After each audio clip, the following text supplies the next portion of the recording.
Estávamos presentes no festival Lula Livre. Fernando Haddad declarou, enquanto o seu estatuto jurídico, que você foi liberado, mas que você não era livre. Exatamente qual é esse estatuto e qual é, hoje em dia, a batalha?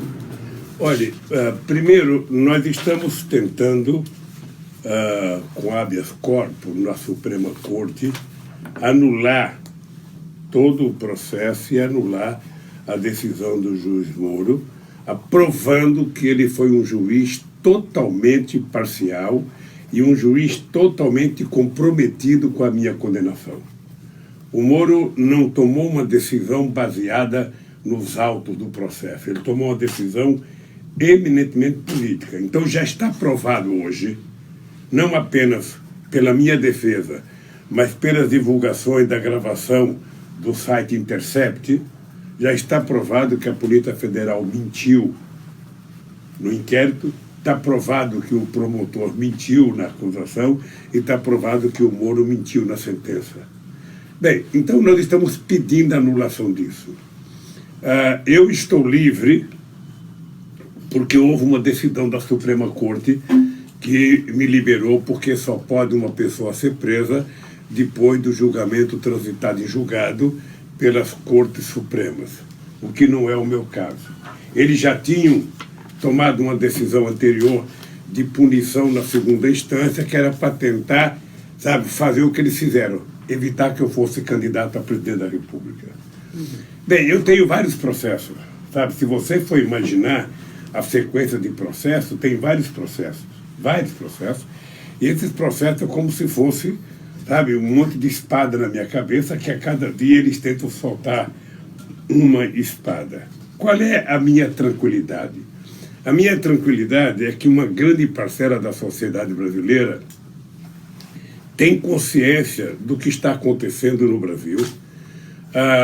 Eu tenho consciência e disposição de provar que meus acusadores são mentirosos, de que eles prepararam uma farsa para tentar me tirar da disputa eleitoral e vão tentar continuando com muitas mentiras. Eu tenho desafiado eles, eu tenho desafiado o Moro para debate universidade, eu tenho desafiado o Denael para debate, ou seja, eu quero que eles digam, eu quero que eles mostrem para a sociedade alguma coisa, algum erro que eu cometi. Como eles não têm para mostrar, eles preferem se esconder, atrás da Rede Globo de televisão, que é 100% de elogios a ele e 100% de crítica a mim. E eu estou aguardando a decisão da Suprema Corte. Por isso é que o Haddad diz com conhecimento de causa, eu, embora esteja livre, eu estou solto, mas não estou livre, e ainda estou na dependência de outros processos. E eu já provei a minha inocência, só para você ter ideia, em todos os processos. Eu levei dezenas de testemunhas de defesa e a acusação não tem testemunha. Eles têm a delação de alguns mentirosos que venderam informações pela sua liberdade ou para ficar com uma parte do dinheiro roubado, E eu quero questionar isso, não na sociedade, mas na justiça também. Então eu tô muito tranquilo. Eu dizia, quando eu estava preso, tentaram me convencer de que era prudente eu ir para minha casa, ficar em prisão domiciliar e colocar tornozeleira. E eu disse que as pessoas estavam enganadas. Eu não estava querendo liberdade, eu estava querendo a minha inocência. Somente a minha inocência é o que eu desejo. Não quero o favor da justiça, não quero benevolência, eu quero a minha inocência. Ou eles provam que eu cometi um crime e me punam de verdade, ou eles já reconheçam que fizeram uma farsa jurídica para me prender, para me tirar do processo eleitoral, naquilo que nós chamamos de lawfare, ou seja, utilizar a justiça para tentar criminalizar as pessoas. E eu resolvi brincar. Por isso eu estou muito tranquilo e posso te dizer, com conhecimento de causa, que eles estão muito mais preocupados do que eu. Porque eles mentiram uma vez, vão tentar mentir a vida inteira, e eu disse a verdade uma vez e vou continuar dizendo a verdade todo dia, até provar que eles são mentirosos para a sociedade brasileira. Obrigada. Jair Bolsonaro já leva um ano no poder. A extrema-direita brasileira chamou a manifestações, o dia 15 de março, manifestações antiparlamentárias. Esses ataques contra o parlamento são uma nova manifestação de um processo que leva o Brasil até uma ditadura ou um sintoma de febrilidade do executivo brasileiro? Cate, muitas vezes alguns governantes, para justificar a sua incapacidade de governança, tentam jogar a culpa em cima de outros. Alguns jogam a culpa em cima dos sindicatos que fazem greve, outros jogam a culpa em cima da justiça, outros jogam a culpa em cima do parlamento. A única coisa que as pessoas não fazem é se autoculpar, é reconhecer a sua mediocridade na arte de governar. Ora, eu acho normal que um governo, sabe, que o partido do governo convoque um ato para defender o governo. Eu acho que é normal, da mesma forma que a oposição convoca um ato contra o governo. O que não é normal é um presidente da República, na função de presidente da República, insinuar, sabe, a convocação de um ato que tem como objetivo atacar o Congresso Nacional e atacar a Suprema Corte. Isso fere a Constituição, isso fere a relação entre os poderes, e isso é um gesto de irresponsabilidade do presidente da República, que me parece que gostaria de governar sem o Congresso, sem a Suprema Corte, e governar apenas com os milicianos que lhe dão sustentação. Eu acho que é uma situação grave. Eu acho que tanto o Congresso Nacional quanto a sociedade brasileira tem que ficar atenta, porque não é normal um presidente da República tomar uma atitude dessa. Veja, o Congresso é uma instituição no Brasil que tem pouca credibilidade da sociedade. Se você fizer uma pesquisa de opinião pública e perguntar quais as instituições que têm mais credibilidade, você vai perceber que o Congresso Nacional tem baixíssima credibilidade. Por quê? Porque todo santo dia, no rádio, na televisão, nos jornais, você tem críticas ao Congresso. E quando você faz a crítica ao Congresso, você faz a crítica generalizada. Você não diz o deputado, a deputada, o partido, sabe? Então a sociedade ela não vê o Congresso como uma instituição de muita qualidade. Mas a verdade é que não há democracia se não tiver Congresso. Esse é o dado concreto. E porque o Congresso representa a sociedade no dia das eleições.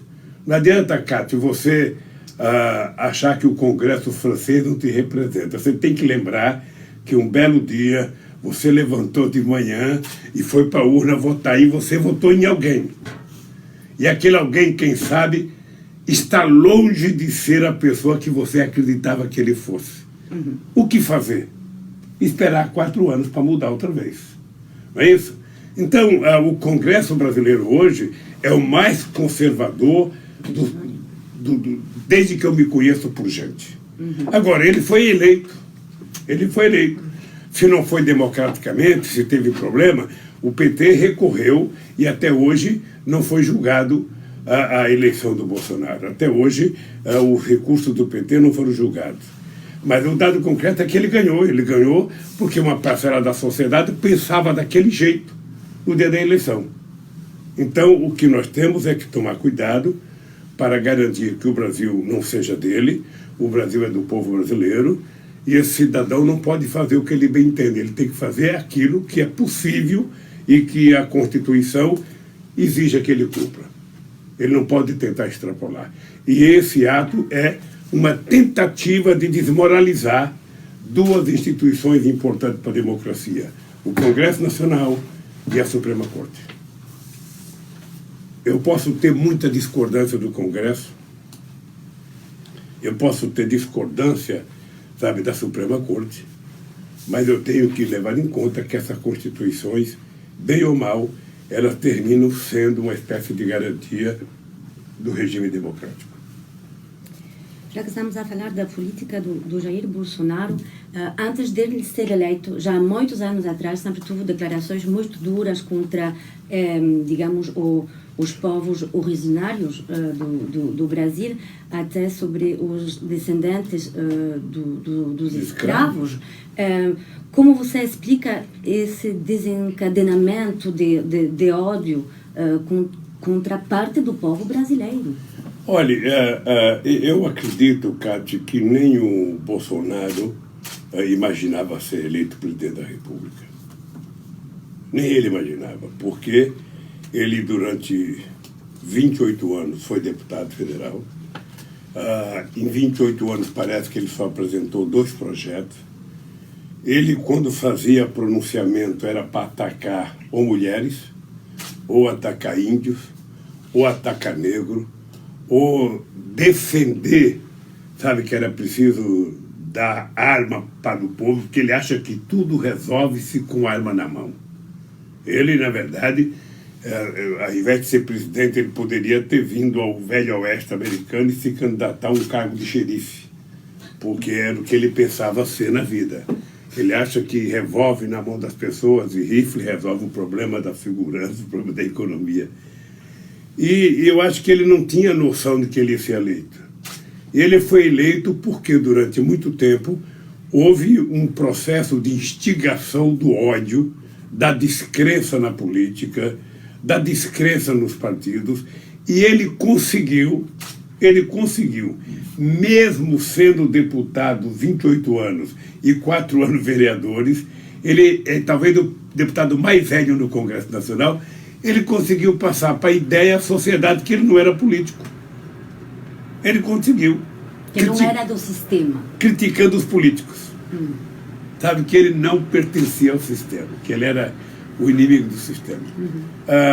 E também uma forte campanha da direita contra o PT e contra os avanços sociais do nosso governo. O resultado é que a democracia pariu o Bolsonaro. Essa é a verdade. A democracia pariu o Bolsonaro. E agora a sociedade brasileira, sabe, tem um filho indigesto, sabe, que ela precisa cuidar. Eu penso que é preciso ter muito cuidado. A sociedade tem que ter muita responsabilidade. O Brasil vive um processo de mentiras muito grande. O presidente não fala com a imprensa, tudo ele resolve com fake news, tudo ele resolve no Twitter, tudo ele resolve nas suas mensagens feitas de madrugada, sem saber por quê. Sabe? É impressionante, é impressionante. Eu vejo ele e o Trump governar. Eu não acredito que seja possível você consolidar, sabe, um governo, sabe, do jeito que eles governam. Ou seja, eu levanto de manhã, falo o que eu bem entender no Twitter, a imprensa corre atrás e divulga as bobagens que eu falo todo santo dia. Ou seja, ofende a imprensa todo dia, ofende jornalista todo dia e vai naturalizando essas coisas absurdas. Ele vai naturalizando. É bonito ele ofender jornalista, é bonito ele falar palavrão, é bonito ele não gostar de democracia, é bonito ele falar que não gosta do Congresso, é bonito o filho dele falar que um soldado fecha a Suprema Corte.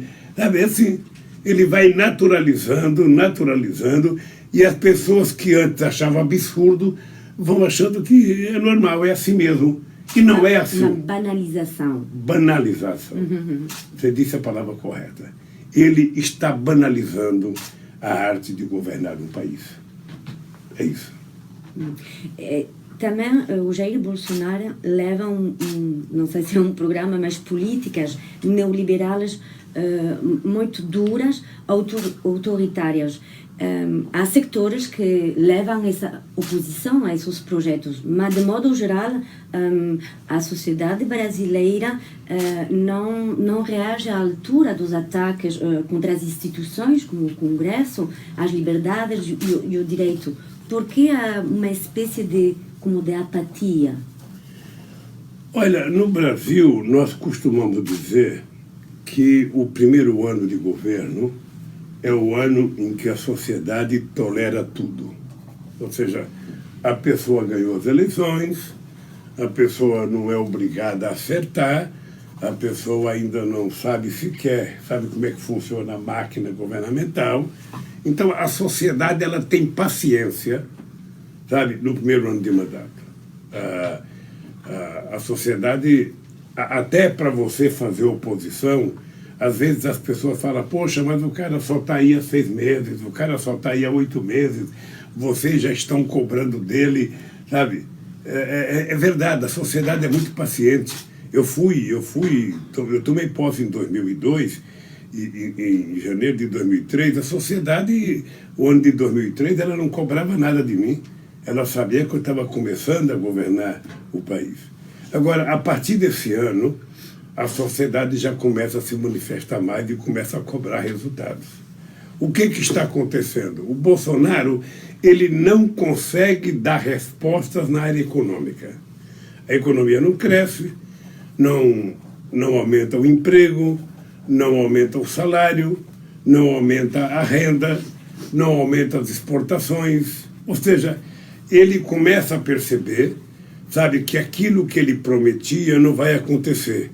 Ele prometia um PIB de 2,5%, me parece que o PIB não vai passar de 1,2% esse ano. Ou seja, então, ao não entregar os compromissos econômicos, eu fiquei sabendo que essa semana o ministro da Fazenda chorou, fez uma reunião com os líderes que estão convocando o protesto, e ele chorou e pediu que ele precisa de mais 15 semanas para que o Brasil possa dar certo. Ou seja, na verdade, eu acho que é o prazo que ele quer para vender a Petrobras. É o caso que ele quer para se desfazer do Banco do Brasil, do BNDES. O que o Bolsonaro está fazendo? Ao não conseguir entregar um crescimento econômico prometido, que o sistema financeiro queria, que a grande mídia brasileira queria, o que ele está fazendo? Ele está desviando a cabeça das pessoas para as loucuras dele. Então ele fala em fechar o Congresso, ele fala em protestar contra o Congresso, ele fala, sabe, que jornalista não presta, e a sociedade vai deixando de ficar discutindo a economia para ficar discutindo as bobagens do Bolsonaro. É uma maneira de... É uma maneira de evitar. É uma maneira de evitar discutir o principal. É uma maneira de fugir do assunto. E ele é especialista nisso. Toda vez que tem um assunto sério na economia, ele fala uma bobagem que é para as pessoas não discutirem aquele assunto sério. Por exemplo, ele não discute o caso Marielle. Ele não discute. Sabe, ele sempre evita, toda vez que fala, sabe, dos milicianos, ele tenta evitar. Ele sabe que ele era amigo dos milicianos, ele sabe que ele morava junto dos milicianos, sabe? Mas ele finge que não é com ele. Finge. E assim ele vai levando, já está 1 ano, sabe? Eu não sei por quanto tempo ele pretende continuar governando mentindo. Não sei quanto tempo ele vai continuar governando, sabe? Desviando a cabeça da imprensa, a cabeça da sociedade brasileira para as coisas sérias. Você não viu desse governo até agora a palavra crescimento econômico, você não ouviu até agora a palavra desenvolvimento, você não viu até agora a palavra aumento de renda para as pessoas, você não vê nada que diga respeito aos benefícios das pessoas, sabe? Não há melhora na saúde, não há melhora na educação, há desmonte de tudo aquilo que foi feito de política social pelos governos do PT, e assim ele vai levando o Brasil. É lamentável, de vez em quando a gente fica imaginando que a sociedade deveria reagir mais rapidamente, mas também a gente compreende que leva um tempo para a sociedade acordar e para a sociedade fazer os protestos que a gente acha que ela tem que fazer. Você disse que o Jair Bolsonaro pretende fazer diversão para não falar dos temas centrais da economia, mas ao mesmo tempo ele está levando a cabo grandes reformas econômicas que mudam a vida dos brasileiros, é do que você e a Dilma fizeram no governo. Quais são as consequências das reformas da segurança social, da liberdade econômica, da jubilação, não é jubilação quando já acabou de trabalhar, estou a mirar a tradutora, la retraite, la réforme des retraites. Quando vence a validade. La réforme des retraites, en fait. A reforma das aposentadorias. Ele sigue avançando um projeto que tem consequências sociais e econômicas muito graves para a população brasileira. Então, deixa eu lhe falar uma coisa. Eles tinham uma proposta de reforma tributária que tinha como peça principal da reforma a capitalização. Mais ou menos no modelo chileno, porque o ministro da Fazenda do Brasil, sabe, era um jovem economista que ajudou os economistas do Pinochet, eles são chamados de Chicago Boys, tá? Que ajudou o Pinochet a fazer a reforma na Previdência chilena, que é um desastre. Tá? Eles não conseguiram aprovar a capitalização no Brasil. Continuou o sistema solidário. A capitalização não passou. Então, não foi uma reforma como ele queria. O Congresso Nacional se surgiu e evitou alguns males, sabe, da reforma da Previdência. De qualquer forma, veja, se você mora num país e de vez em quando você tem que discutir a reforma na Previdência para adaptá-la às novas realidades da longevidade da vida, tudo bem. Ora, mas como não é de interesse do governo, é de interesse da sociedade, é uma boa política que você ouça a sociedade, que você converse com a sociedade. Sabe, eu estou vendo pela imprensa que o Macron, aqui na França, vai tentar utilizar um artigo chamado 49,3%. Já utilizou para não ter votação, para ser aprovado automaticamente. Ou seja, esse cidadão, ele apenas foi eleito presidente, ele não é o dono do país. Então era preciso que se levasse em conta o respeito às instituições democráticas, né? Porque a extrema-direita ela está utilizando formas antidemocráticas em vários países do mundo. E o Bolsonaro tenta utilizar no Brasil. Ele tenta governar por decreto, ele tenta governar, sabe, com mentiras. Isso não é possível. Não é possível. A reforma trabalhista, embora não tenha sido feita por ele, foi feita pelo Temer, é o desmonte que está acontecendo em todo o mundo. Já houve reformas em 165 países do mundo e em todas elas os trabalhadores saíram perdendo. Em todas elas. Ou seja, na verdade, o que está em andamento é a tentativa de acabar com o estado de bem-estar social que surgiu no mundo depois da Segunda Guerra Mundial. Tá? Então, o estado de bem-estar social que deu garantia a países como a França, que deu garantia e tranquilidade a países como a Alemanha, ou seja, está sendo questionado. Né? Porque é o trabalhador que é culpado pela crise do Estado, é o trabalhador que é culpado, sabe, pela crise da saúde, é o trabalhador que é culpado pela crise fiscal. No caso do Brasil e da América Latina, nós nem conquistamos o estado de bem-estar social que vocês já conquistaram. E já perdemos o direito de conquistar. Então, o que nós, enquanto oposição, enquanto dirigentes sindicais, temos que dizer? Nós temos que voltar a fazer o discurso, sabe, de que ou a gente luta, ou a gente briga, ou a gente vai ser tratado como se fosse escória da humanidade. Tá? A gente vai ser tratado como no Brasil se tratou durante os 350 anos os escravos. Ou seja, seres humanos sem direito, seres humanos sem liberdade, seres humanos que têm dono. É isso que eles querem.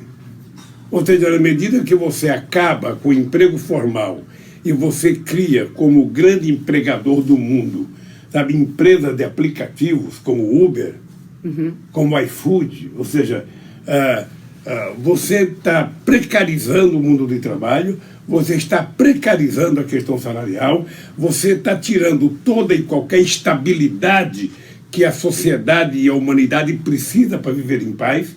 É muito saudável que você acorde todo dia sabendo que você tem seu emprego, sabendo que você tem seu salário, sabendo que a sua família está protegida por um programa de saúde que vai lhe garantir o mínimo necessário. É muito importante que a sociedade seja assim, porque isso dá paz, dá tranquilidade. O que está acontecendo? O que está acontecendo é que estão tirando tudo isso de nós, tudo isso, para nos tornar cidadãos submissos como éramos no tempo do começo da industrialização. Hoje as pessoas trabalham 12 horas por dia, 14 horas por dia, e trabalham sem saber. Às vezes a pessoa está em casa, está no banheiro e está trabalhando no celular sem saber que está trabalhando. Está prestando serviço, ou seja, de graça. Então é preciso, eu tenho utilizado muito o termo, é preciso voltar a humanizar a humanidade. Ou seja, a humanidade tem que voltar a ser mais humana, a ter mais sensibilidade, a ter mais solidariedade, a ter um pouco mais de sentimento, sabe, de repartição das coisas materiais que nós somos capazes de produzir. Eu, às vezes, fico com medo das pessoas me chamarem de romântico, sei lá, de dinossauro, porque eu vejo as pessoas escravas de celulares. Escravas, na verdade é escravas. As pessoas não desligam o celular, sabe, da meia-noite de um dia, sabe, 3 horas da manhã, 2 horas da manhã, 4 horas da manhã, 5 horas da manhã, vai almoçar com o celular, acorda com o celular, vai jantar com o celular, namora com o celular, toma café com o celular, vai no banheiro com o celular, sabe, faz sexo com o celular, só pode ser. Eu não sei como é que as pessoas sobrevivem. Sabe, a cabeça precisa ter tempo para pensar, ter tempo para descansar. Eu não preciso saber de mais informação do que a minha cabeça pode processar. Eu preciso saber do principal, das coisas boas. Sabe, então, eu fico olhando o que vai acontecer, eu estou vendo assim, parece que nós estamos virando algoritmos. Agora, eles, através do celular, sabe, estão manipulando eleições no mundo inteiro. Estão manipulando eleições no mundo inteiro. O Trump é resultado de manipulação. O Bolsonaro é resultado de manipulação. Na Turquia é resultado de manipulação. Na Hungria, sabe? Savini na Itália é resultado de manipulação. Aonde é que a gente vai parar? Aonde é que nós vamos parar se eu não penso mais, se eu não tenho mais sentimentos, se eu não tenho mais gosto, se eu não tenho mais vontade? Tudo é me mandado por zap, é me mandado por e-mail, é me mandado por... Sabe, eu fico preocupado. Eu fico preocupado porque a coisa mais nobre no ser humano era o sentimento, era a solidariedade. Sabe, a coisa mais fantástica era você sentar em torno de uma mesa e trocar ideias, divergir. Hoje não, hoje você não diverge, hoje você briga. E briga por zap. A quantidade de famílias que não se conversa mais, pai que não conversa com filho que não conversa com pai, mãe que não fala com filha que não fala com... Sabe, é um negócio absurdo. Por divergências políticas. Sabe, isso o que é? Isso é o ódio que foi disseminado, sabe, por uma coisa que foi criada para fazer o bem para a humanidade. Está sendo utilizada ao reverso, que é a estimulação do ódio, da mentira. Você não tem noção, no Brasil, o que fizeram contra o Fernando Haddad na campanha de 2018. Você não tem noção. Sabe? Até quando a humanidade vai permitir que isso continue acontecendo? Eu te confesso que me preocupa. Me preocupa saber o seguinte: qual será o futuro do meu filho, do meu neto? Qual será o futuro? Que humanidade eles vão ter? Sabe, como é que vai ser o funcionamento das comunidades? Porque a sociedade, ela nasceu para viver em comunidade. Sabe, ela sabe, no mesmo prédio as pessoas serem amigas, as pessoas se ajudarem, sabe, no mesmo bairro as pessoas se... Hoje não. Hoje, quanto mais sozinho você tiver, melhor. Ou seja, você pede tudo pelo celular, você paga tudo pelo celular, você pega táxi pelo celular, você faz tudo. Quando você vê alguém na tua frente, aquele alguém virou teu inimigo.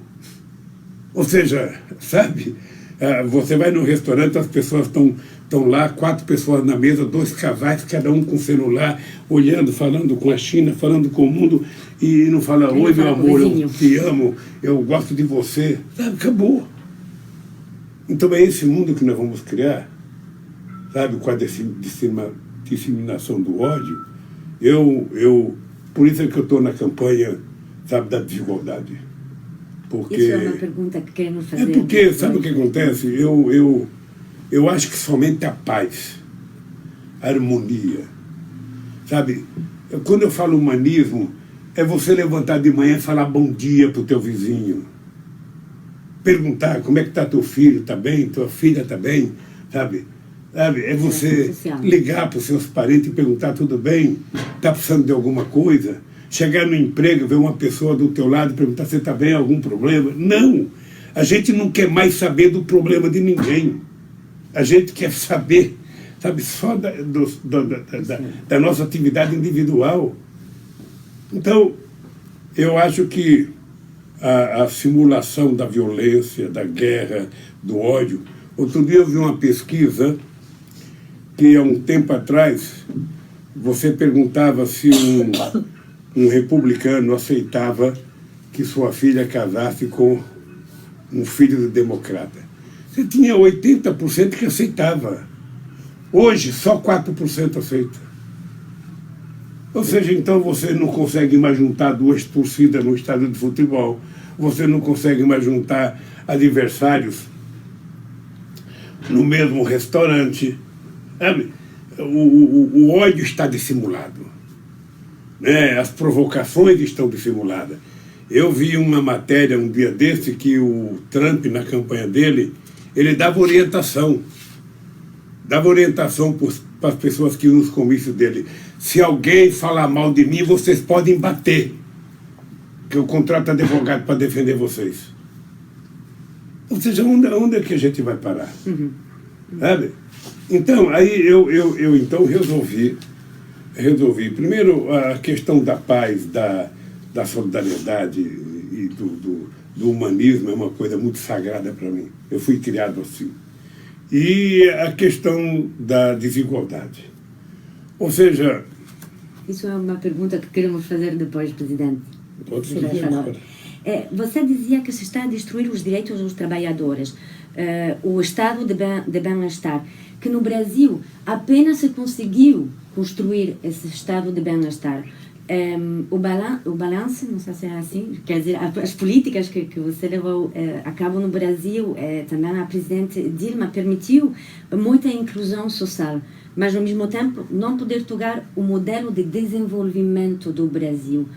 Quais são exatamente os obstáculos que não permitiram avançar para um estado de bem-estar, para outro modelo de desenvolvimento no Brasil? Então, vamos apenas ver o seguinte, olha. No Brasil, no tempo que o PT governou o Brasil, nós conseguimos fazer a mais importante política de inclusão social que o Brasil já teve. Né? No Brasil, nós conseguimos transformar a Petrobras na 7ª empresa de petróleo do mundo e fizemos a mais importante descoberta de petróleo do século XXI, que foi a descoberta do pré-sal. No Brasil, quando eu cheguei no governo, você tinha menos de 3.000 trabalhadores na indústria naval. Nós recuperamos a indústria naval e, quando eu deixei o governo, você já tinha mais de 80.000 trabalhadores trabalhando na indústria naval. Quando eu cheguei no governo, o Brasil exportava 100 bilhões de dólares. O Brasil passou a exportar quase 500 bilhões de dólares. Ou seja, eu estou falando apenas das coisas maiores porque a política de inclusão social foi uma coisa que jamais alguém imaginou que fosse possível fazer em tão pouco espaço de tempo. E, obviamente, que você vai construindo um novo modelo de desenvolvimento. Para você ter ideia, quando eu cheguei no governo, o Brasil vendia 1.700.000 carros por ano. quando eu deixei o governo, a gente vendia 3.800.000 carros por ano. Né? Só para você ter ideia. A quantidade de gente que passou a ter acesso à geladeira, fogão, a máquina de lavar roupa, sabe? Foi uma quantidade enorme. Levamos energia elétrica para 16 milhões de pessoas na área rural que não tinha energia elétrica, pessoas que viviam na base do candeeiro estudando. Estão desmontando tudo. Estão desmontando tudo. O Brasil precisa discutir, e essa era a minha tese, ou seja, que tipo de desenvolvimento que o Brasil precisa e que tipo de indústria que o Brasil precisa. O Brasil precisa saber o seguinte: qual o nicho de indústria que nós precisamos colocar em prática no Brasil. O Brasil tem 30 e poucas fábricas de carro. Sabe? É impressionante, ou seja, tem mais fábrica de carro do que carro. Sabe? Então, o Brasil tem alguns setores que o Brasil é muito competitivo. O Brasil é o primeiro país em muitas coisas. Nós acabamos de vender a nossa empresa de aviação, que era a terceira do mundo. Era mais importante que a Bombardier canadense. E nós vendemos para a Boeing. Então, o Brasil, diferentemente do nosso governo, esse governo está tentando destruir tudo que significa base de desenvolvimento para o Brasil. Se você não investe em ciência e tecnologia, se você não investe em educação, a chance de você criar, sabe, modelo de desenvolvimento inovadores é raro. É raro, não tem modelo de desenvolvimento no mundo que não seja resultado do grande investimento em educação. Não tem. Ou seja, nenhum país que não investiu na educação se desenvolveu. E é por isso que nós conseguimos, em 13 anos, colocar 4 milhões de jovens na universidade. Jovens da periferia, meninos e meninas negros, índios, ou seja, pessoas que jamais sonharam chegar à universidade, chegaram. E isso incomodou a elite brasileira. Então, eu acho que o Brasil vai ter que se encontrar consigo mesmo para que o Brasil possa ter um modelo de desenvolvimento que leve em conta o mercado interno. Ou seja, o Brasil é muito grande, o Brasil tem 210 milhões de habitantes, o Brasil tem um mercado interno extraordinário e o Brasil pode ter muita indústria produzindo por seu mercado interno. O Brasil, na medida que vai evoluindo tecnologicamente, o Brasil pode virar mais competitivo, porque você tem que levar em conta a qualidade e produtividade, você tem que levar em conta o custo do que você produz para você entrar no mercado externo, sabe? Mas o Brasil tem todas as condições para fazer. Nós provamos isso. Nós provamos que é possível. Agora é preciso que você pense no Brasil, coisa que não está sendo pensada agora por esse governo. Justamente, qual poderia ser o projeto que poderia ajudar a mobilizar a sociedade brasileira? Qual projeto para encaminhar de novo no desenvolvimento?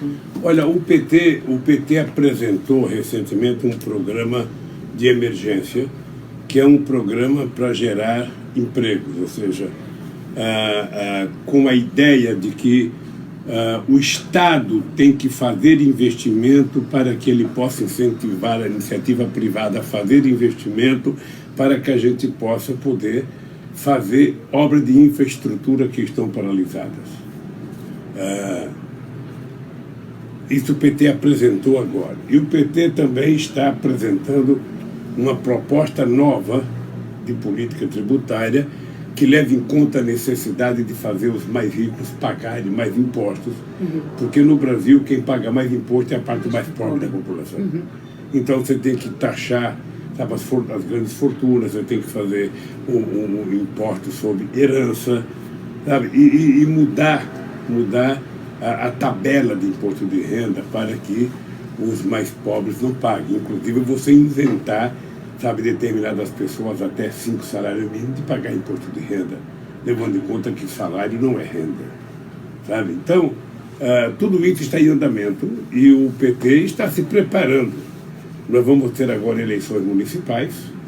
Até outubro vamos ter eleições de quase 6 mil municípios e o PT vai continuar disputando as eleições, vai continuar defendendo o seu programa e nós esperamos mobilizar muita gente junto com os outros partidos de oposição, junto com o movimento sindical, para que a gente possa garantir a democratização do Brasil. Queria saber, presidente, o seu análise sobre a situação no continente latino-americano. Houve o golpe parlamentar contra a Dilma, a vossa persecução jurídica. Houve o golpe também, uma forma de golpe na Bolívia recentemente contra o Evo Morales. Muitas vezes diz-se que está por detrás os Estados Unidos. Os Estados Unidos apoiam logisticamente ou pensam esses golpes de Estados. Segundo você, qual é a estratégia atual de Washington? Você pensa que a maneira de atuar dos Estados Unidos tem que ver com o que se construiu no continente nos últimos anos? Estou pensando nos BRICS, estou pensando na CELAC, estou pensando na Unasur. Isso tem que ver com isso? Olha, eu não vou falar do futuro, eu vou falar do passado. Não há nenhum precedente histórico de que em algum momento os Estados Unidos tenha feito qualquer movimento para ajudar a América Latina a se desenvolver.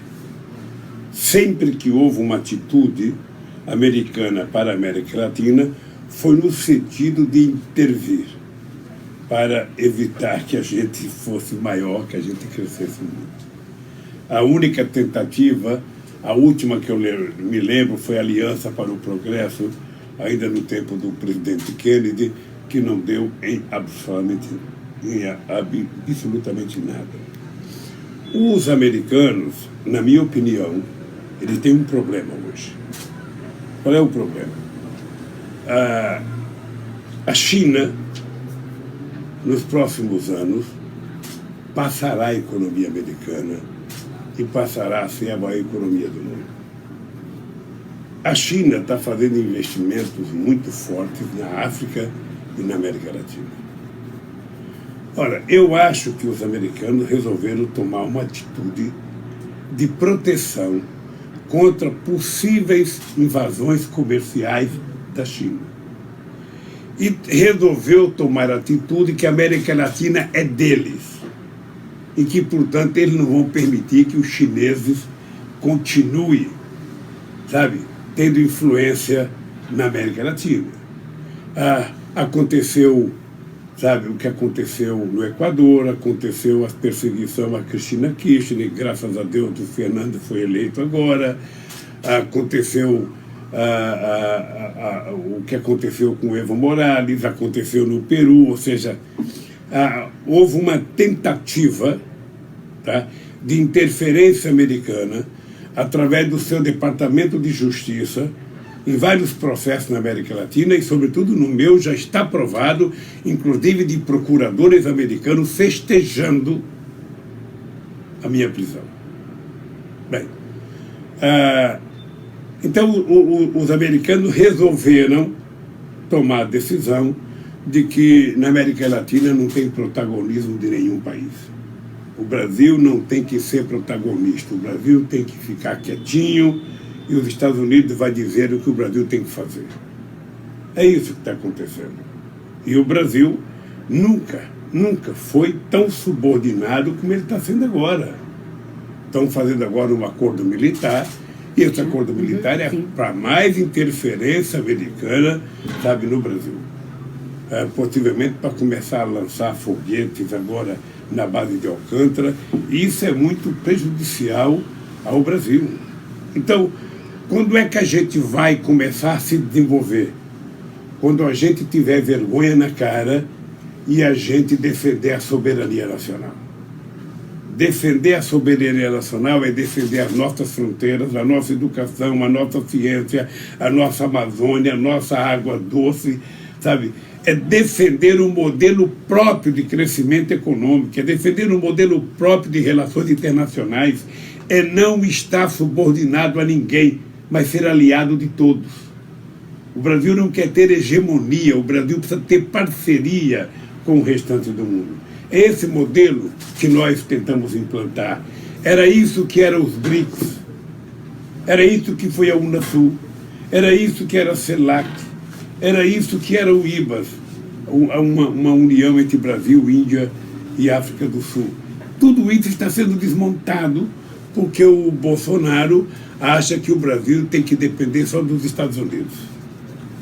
É triste, mas é a mais pura verdade. Uma última pergunta, presidente. Tá bom, Nicole? Está a mirar a Nicole, está a mirar os horários. Você insiste muito, desde que chegou aqui em Paris, de comprometer-se no combate contra as desigualdades. Queríamos saber qual vai ser o seu rol político até na perspectiva de 2022? Não, eu não estou na perspectiva de 2022, Cátia. 2022 vai acontecer. Eu estou na perspectiva de tentar criar, sabe, na humanidade, a indignação pela desigualdade. A desigualdade não é apenas econômica. A desigualdade de gênero. Ou seja, nós temos que garantir, sabe, que o tratamento entre mulher e homem seja igual, que o salário seja igual, que os cargos de participação política sejam igual. Nós temos que garantir que o negro seja tratado em igualdade de condições, que não haja racismo, que não haja preconceito. A igualdade, sabe, para cuidar da nossa juventude. O filho de um pobre tem que ter o direito de cursar a universidade. Você não pode no berço já detectar que um vai ser doutor e o outro vai ser um favelado. Não, todos poderão ser doutor. E isso também leva à necessidade da igualdade na renda. Ou seja, é tentar humanizar as pessoas para compreender o seguinte: eu durmo tranquilo na minha casa, sabendo que meus filhos e que meus netos estão tomando café, almoçando e jantando, sabe? E eu sabendo que tem milhões de crianças no mundo que não conseguem tomar um copo de leite. Que espécie de ser humano que eu sou? Ou seja, que mundo é esse que o dono da Amazon, o dono da Microsoft, ou seja, essas pessoas bilionárias que têm 100, 150, 140 bilhões de dólares acumulados na sua conta pessoal e ficam vendendo a ideia que são humanistas porque criaram uma fundação para ajudar meia dúzia de pessoas na África. Na verdade, que mundo é esse que permite que uma pessoa tenha 140 bilhões de dólares na sua conta pessoal e a maioria não ganhe sequer $2 por dia? Então eu quero tentar tornar os seres humanos um pouco mais sentimentais. Eu sinceramente, se eu pudesse falar com o coração das pessoas, eu falaria com o coração das pessoas. Eu sei o que é fazer as pessoas comerem. Eu acho que a coisa mais barata, a coisa que custa menos num governo é cuidar dos pobres. O que custa muito é cuidar dos ricos.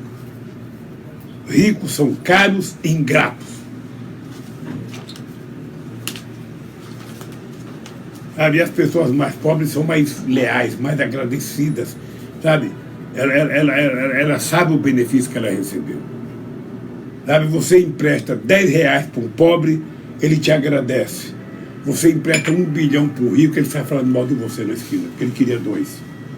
Então, eu não sei, eu pelo menos vou tentar. Por isso eu visitei o Piketty, sabe, que tem produzido coisas extraordinárias sobre a questão da igualdade. Eu vou tentar criar um grupo de pessoas especialistas em mulheres, em negros, em índios, para discutir com os companheiros franceses, sabe, de forma acadêmica. Vou tentar criar essa relação com outros países, porque a vida tem que ter sentido. Sabe, a vida tem que ter sentido. Eu posso estar aposentada da minha atividade específica, mas eu não posso me aposentar do meu compromisso como ser humano, que tenho que estar sempre tentando ajudar que os outros tenham oportunidade. Eu sei que é uma tarefa difícil, mas é o que eu posso fazer. Não é pequena coisa. E tenho vontade de fazer, Não sei se vamos ter sucesso, mas eu vi o entusiasmo do Papa Francisco, sabe, nessa questão da desigualdade, sabe, nesse encontro de jovens que vão discutir economia na cidade de Assis. Então fiquei entusiasmado. Então, sabe, eu aos 74 anos poderia estar procurando um lugar para descansar e eu estou procurando um lugar para lutar. Eu estou procurando uma razão de viver, sabe, lutando. Porque é a única luta que a gente não perde, é a que a gente luta de verdade. Sabe? Então é isso que eu vou fazer, Cátia. Obrigada, presidente. Tá? Muito obrigada. Obrigado.